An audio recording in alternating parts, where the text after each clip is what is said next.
Hello First Church, I'm Samuel Foster and this is Big Questions, Little Answers, a series of bite-sized chunks of UU theology or UU history. This week, I wanted to tell you a little bit about the origins of the flaming chalice. Why do we light a chalice at the beginning of our worship services? Where does that beautiful symbol come from? In 1940, there was a new humanitarian organization that was founded in Boston by a First Church in Belmont member, a man by the name of Robert Dexter. And this new organization, the Unitarian Service Committee, as it was then called, and still exists today under the name Unitarian Universalist Service Committee, this new humanitarian organization, its mission was to try to assist refugees from Nazi Europe to escape through Spain and through Portugal and through Marseille in the south of France and to reach safety in the United States. The best estimate that I've seen of the number of refugees in the course of World War II that this new humanitarian organization helped to escape is somewhere between 1,000 and 3,000. The estimates vary a little bit just because the records are not complete. Of course, it was very difficult to keep records on the ground in Nazi Europe and then in fascist Spain and Portugal. In 1940, Robert Dexter, who is our First Church member and the executive director of the USC, hires a man, another Unitarian minister by the name of Charles Joy, to travel to Lisbon and to start an office, a USC office there in Lisbon on the ground to provide documentation to refugees who have made it across the Pyrenees from France and want to escape from Europe and reach safety.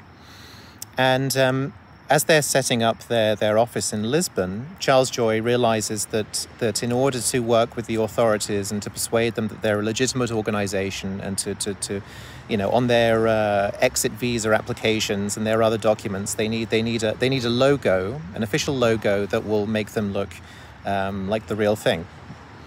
And so Charles Joy commissions a member of the USC staff there in Lisbon, an Austrian man by the name of Hans Deutsch, who had been a cartoonist in Austria and who had to flee Austria because he had created political cartoons against Hitler and against the Nazi regime. Charles Joy commissions Hans Deutsch to create a logo for the organization that can then be used as an official stamp on all of their documents. And they need something that will look official, that will convey who they are and what they're about, their sort of non-political, pure humanitarian mission and motives.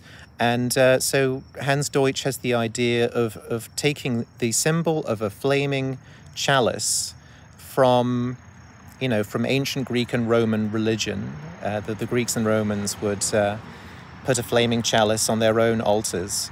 And Hans Deutsch liked this symbol as a symbol of hope, of keeping hope alive in a dark continent. And so in the course of World War II, this symbol was adopted and became familiar to refugees across Europe trying to flee the continent.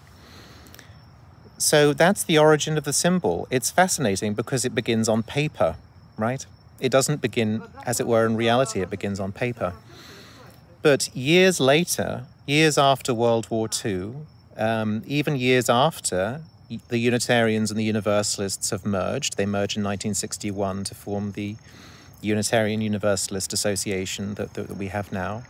It's not until the 1970s that the symbol of the flaming chalice is kind of rediscovered. Interestingly, this maybe is a topic for another video that I can do some reading on this and tell you about it. But in the 1970s, it's rediscovered by the feminist movement within the Unitarian Universalist Association. And the feminists, the feminist groups within the UUA, start the practice of actually lighting a real physical chalice at the beginning of their meetings and at the beginning of worship services that they lead. So every time we light a chalice at the beginning of a UU worship service or at the beginning of a committee meeting or wherever we see it, Let's try to think about those fascinating chapters in our history, the origins of the symbol in the escape of refugees from persecution, and the rediscovery and recreation of that symbol by the feminist movement in the 70s. It's a symbol of hope, it's a symbol of freedom, it's a symbol of love, and it's a symbol of justice.